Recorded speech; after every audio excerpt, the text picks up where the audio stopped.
Well, hello there, tankers of the Blitz universe. I'm Flossie, and this is the Object 260, a tank that a lot of people don't really like. And I can see why. This tank doesn't exactly have anything special going for it, and in fact, it has a lot of big downsides, which I will explain a little bit more later. But is it really as bad as people think? That is what I'm trying to find out in today's video. But before we get into that, let's break into the tank's stats, starting off with its gun. It deals 400 damage on its standard shells, 340 on the premium, and 500 on the HE, so average alpha damage for a tier 10 heavy right there. It has 6 degrees of gun depression, which is just okay, nothing really special there, and it has okay penetration at 272 on the standard APCR, 353 on its premium heat, and 73 on its HE, so again, APCR standard absolutely sucks, but the rest of the pen is okay. And in terms of its gun handling, well, it's okay at that. It has 3.2 seconds of aim time with a dispersion of 0.317. So chances are you're going to get the occasional troll bounce or miss into your opponents, so keep that in mind. Its DPM of 2881 is pretty solid, though, especially for a tier 10 heavy. And yeah, that's all there is to really say about the gun. Now, in terms of its mobility, it goes 50 forward and 20 in reverse, which is fantastic mobility for a tier 10 heavy. Definitely some of the best out there. So, that's the stats of the 260 overall. Now, in terms of its armor profile, it's troll, but it's not really anything you can rely on.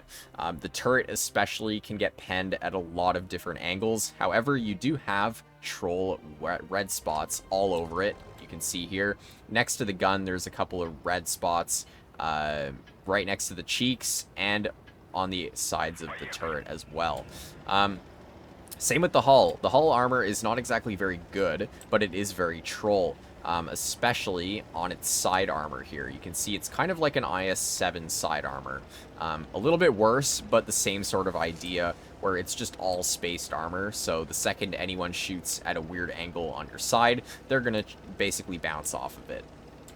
I also forgot to mention this tank has PBR graphics now, which make it look absolutely amazing. I love the way this thing looks, even with its pretty mid legendary camo. This camo's not all that great, but yeah, again, the tank looks great with PBR. Let's see if we can get a shell into this Yo. Nice shot for 434.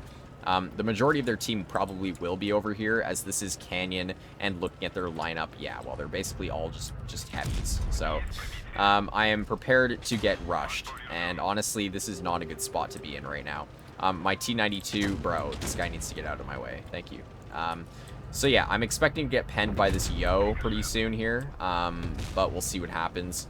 Honestly, this E100 could easily pen me as well, seeing as I don't have much turret armor, but I'm going to try and pen him first. There we go. We do get a shell into the E100, and at this point, this is not looking too good for my team because, of course, I don't really have much team support over here, and I don't really have the armor profile to really hold off a flank like this, which is part of the problem with this tank. It's a heavy tank that doesn't really have much going for it in terms of its armor, and it really struggles against other heavy tanks. So I recommend you guys play this thing more so on medium side against other mediums, as this tank does play like a heavium, which means you are basically a medium tank with beefed up HP numbers. So let's see what we can do against this KPZ here. I'm expecting we can pen him right through the turret with our heat, but that's not the case. We get a awful troll bounce there. Luckily, our T92 does pick up the kill, and so far, both teams are down by 2 tanks, so I have to be careful. I'm only at about half HP now, and that's going to be a problem, especially considering they have a Yo left still, and an E100. Both those tanks have crazy high alpha damage. Let's see here. The Yo shoots once, so luckily I only get penned once there from him, and he does get himself in a bad spot, so he gets penned by my teammate as well. Ooh, and he gets killed by our T92. Yo, this guy's cooking right now. That's actually great. The only problem is their minnow. I don't know where he is. But I'm pretty sure that E100 did shoot. So I'm going to try and get a shot into this E75. Wow, he actually managed to hit the corner of my track there. Excuse me.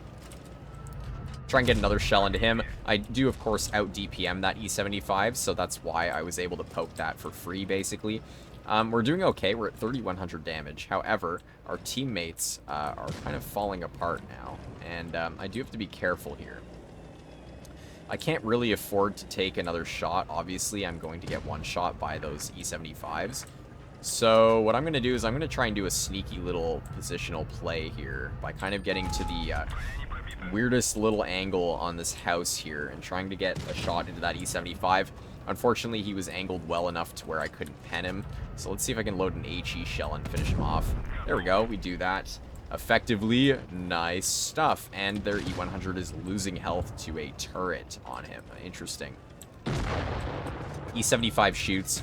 I am going to load a gold shell, and we do actually get the pen on that E75's lower plate there, so that's excellent. And our chieftain is still basically full health, so I'm expecting us to be able to win this game fairly easily, even if I do die.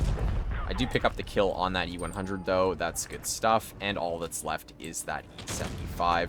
So let's see here. We do actually get the kill on him as well, because our chieftain missed.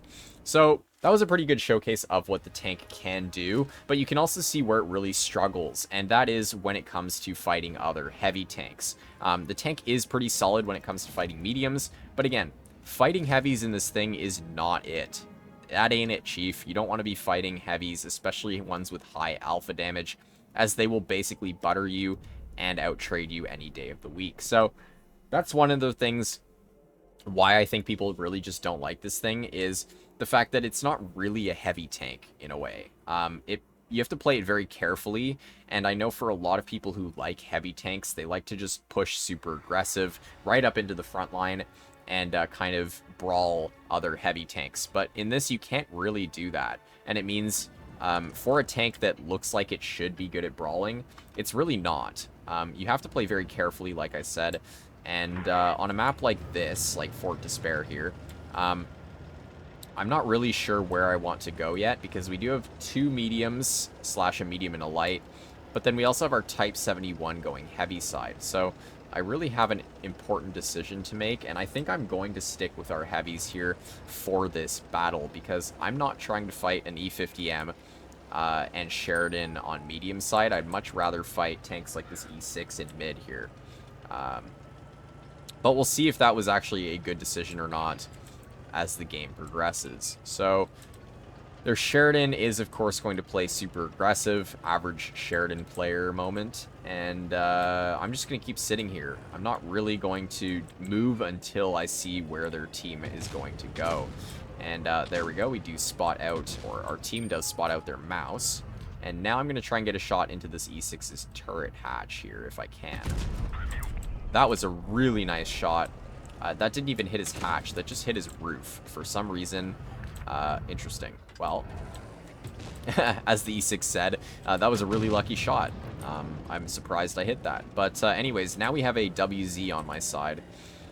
And that's going to be a problem here if I don't deal with him quickly. So what I'm going to do is I'm going to ignore the E6 now, and I'm going to focus on this WZ. Let's see if I can bait a shell maybe. You know what? No.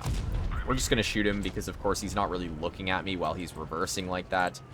So, yeah, so far, we haven't lost any HP yet, which is good. And the WZ just shot, so I'm going to, of course, YOLO into him. Try to get a shot into his lower plate there. A sad low roll, but we should be able to kill him in about 1 second here. Let's see. Oh my god, did bro actually, like, break my gun? Interesting. Well, I had to load a gold shell to pen his superstructure, but our teammate does finish him off, so that's good there. And at this point, I'm going to start shooting the Kron in the side there. Oh my god, our 183 nuked that guy, and the Sheridan picks him up. So, I mean, this enemy team just kind of fell apart instantly. There's not much else I can really say about that. So the mouse does bounce off of me, but I'm going to be focusing on this here E6 player. I just kind of want to...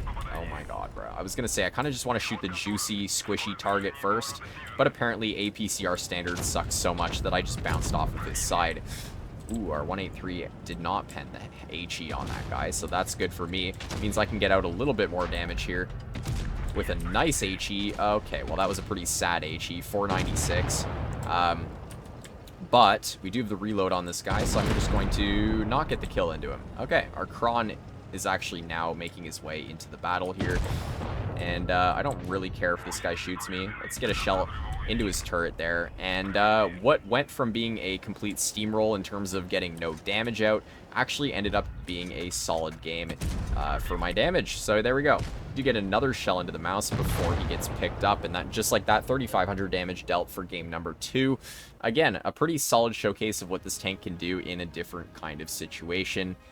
More so against tanks like the E6, and in a situation where I kind of had to flank around and get side shots into their team.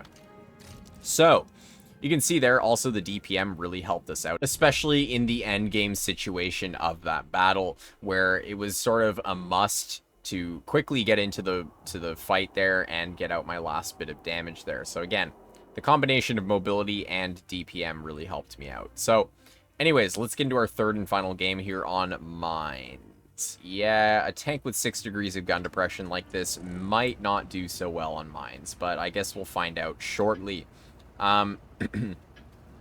So yeah, in terms of my thoughts on this tank, I personally don't think it's as bad as a lot of people make it out to be. I think there's a lot of good things going for it, but then again, there is also its fair share of downsides, and those downsides can really make it a tricky tank to play in a lot of situations. Yeah, so let's see here. We do have the 907 who just completely YOLO'd top there. Interesting. I guess I'll try and get a couple shells into him here. Hopefully I don't get shot at. Oh, there's the 50B. Okay, we're going to reverse out of this situation here. Luckily, I do have 20 reverse, so that really, really helps out in situations like this. Let's get an HE into him for 467. That was a W trade right there. I'm so happy that that guy got tracked in place, so that's great. Let's see here. 907 gets tracked as well. 50B is going to come back for seconds. Does bounce me again. Bro is like not having a great time here, and oh my god, I just penned him in the hatch there. Oh boy. This enemy team is not looking too hot right now, I'm not gonna lie. Honestly, is that 183 sitting back there? That's really the only thing that's stopping me from pushing up on top here. Honestly, you know what? Who cares, bro? 183, 183, bro. Even if he shoots me, it doesn't matter. But luckily, we don't get shot. Oh, we do, but he actually shoots my side. So the only damage that's dealt is splash damage. So I'm fine with that. Honestly, I'll take it. I was expecting the 183 to be in the back bush there, like the normal TV bush, but I guess not. Oh well. Let's see here. Can I get a shot into this E100? Nice, he does bounce us back as well. So, I mean, I'll take the shot, even if it was a low roll. There we go. We're doing okay so far. At least now that I know their 183 is not in the standard TD bush, I'm pretty free to push up in this direction here towards tanks like their Kron and their now dead 50B. Let's see here. Can I shoot this Kron? Yes, he is completely oblivious. Unfortunately for me, though, that 268 does shoot me in the side, which is, yeah, like I said, really, really bad, especially considering he high rolled me like crazy, which means I'm now a one-shot to this E100. So, let's see. I'm going to play super risky. Let's get a nice max roll premium shell into that E100's turret there. And this game was looking a lot more steamroll-y than it now is. I do have to be careful of that 268. Like, I really, really do. Luckily, that 183 gets killed, so now it's just a 2 versus 4. Their E100 does shoot, I just heard that.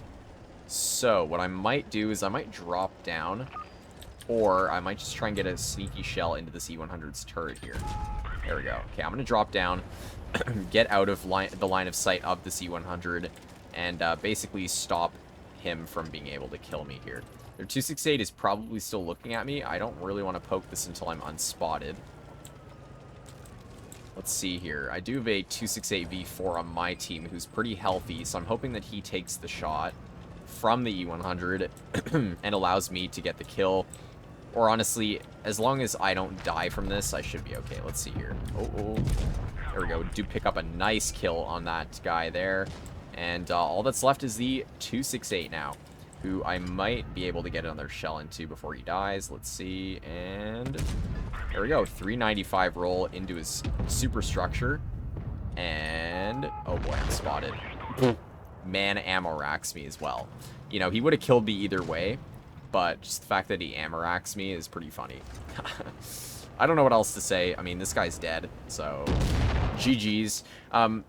We actually did well considering the map we were given. Like, Mines is not a map you would really expect to do well on in this sort of vehicle, but we managed to pull it off, and there we go, 4,200 damage for our third and final battle in this tank, and we assisted 2,000 damage somehow. Okay. So yeah, overall, you can see here, the 260 can do well in the right sort of situations. It's just a really awkward, sometimes very challenging tank to do well in. But I do personally like it, and I think it's one of those tanks that, although it's not great, it can still be enjoyable enough to play. So with that out of the way, for any of you out there who are not yet subscribed to my channel, I highly recommend you do so, as it's a fantastic way to support content like this and more, and stay up to date when I post videos almost every day. And with that, I will see you all in the next one. Bye-bye.